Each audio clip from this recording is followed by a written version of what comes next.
Ways you can access Voicethread. You can access it through iPad and iPhone. You can also access it through your computer by typing in https://voicethread.com, and that's where I've activated this at. You can register for a new account, and it asks you to enter your information, and then it will send you an activation link, and once you click on that, you'll go have access to the account. Since I've already done that, we're just going to sign into my account with my email and password. Once you get there, it's at your home page, and it brings up all of the things that you have stored on here. It can be images, it can be collections of information. So on mine, I have some project-based learning examples. I have pictures in here, the page about Voicethread, a video I have made on MindMeister. So it'll let you see those. You can browse collections from K-12, higher education, seeing what other people have put out there, or you can create your own using information off your computer, and it can be videos or images. It's just that easy. And it'll ask you to give it a title, and you can give it a description. And if you want to tag it, you can tag it.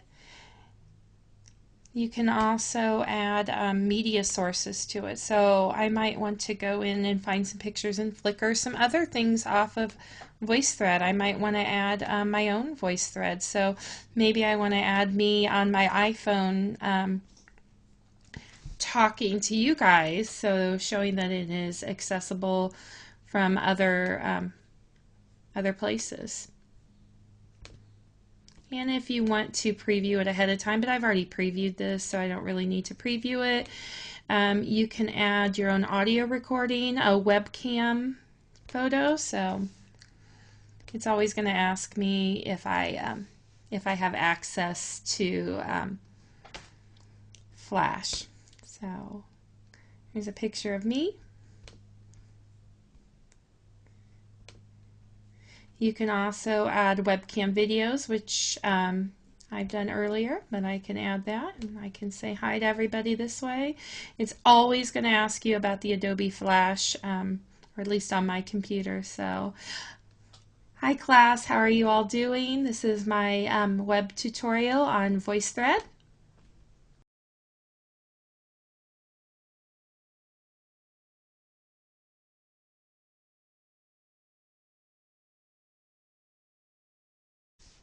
Welcome back to Voicethread Web 2.0 Tools. I've already logged in, so now we're going to look at how to use Web 2.0 tool Voicethread. At the home screen, you have your multimedia files that you've downloaded into your library. We're going to create a new one, so I'm going to add media off my computer because I have saved my PowerPoint slide here, so I'm going to type in Voicethread. I'm going to open that up. It downloads it. You can give it a title and a description.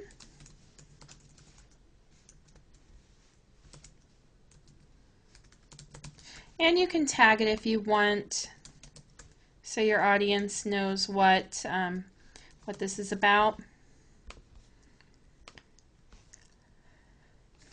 Once it downloads it, you have the opportunity to add some cover art to it. If you want to make it a little more interesting, I have on the other one, so you can just click add cover art. You can upload it from your computer if you like. You also can add comments to this, or add a commentary. So this is a great place to give reflection or feedback, but also if you're creating a presentation, and you can do voice commentary on it, and that's what we're going to do right here. So we're going to add audio recording.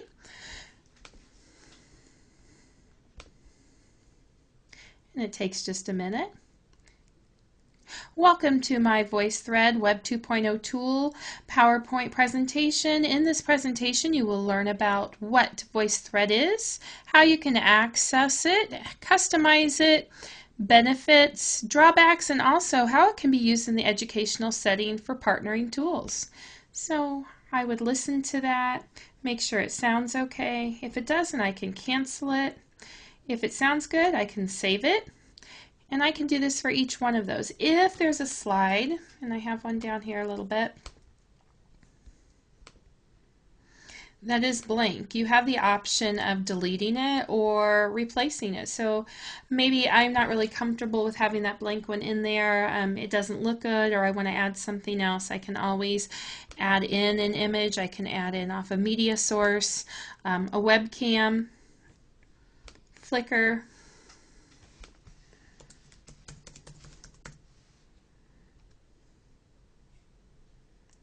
and it gives me some images of Voicethread, so I could preview this if I want to see what it looks like.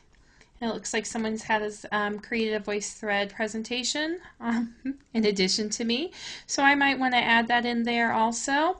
None of these look good to me, so I can opt out of that, but you have the option of adding a lot of different media.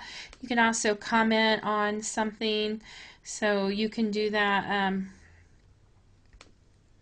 right here. You just add a comment and it tells you can type it in. You can use your phone, microphone. You can do a record on your webcam.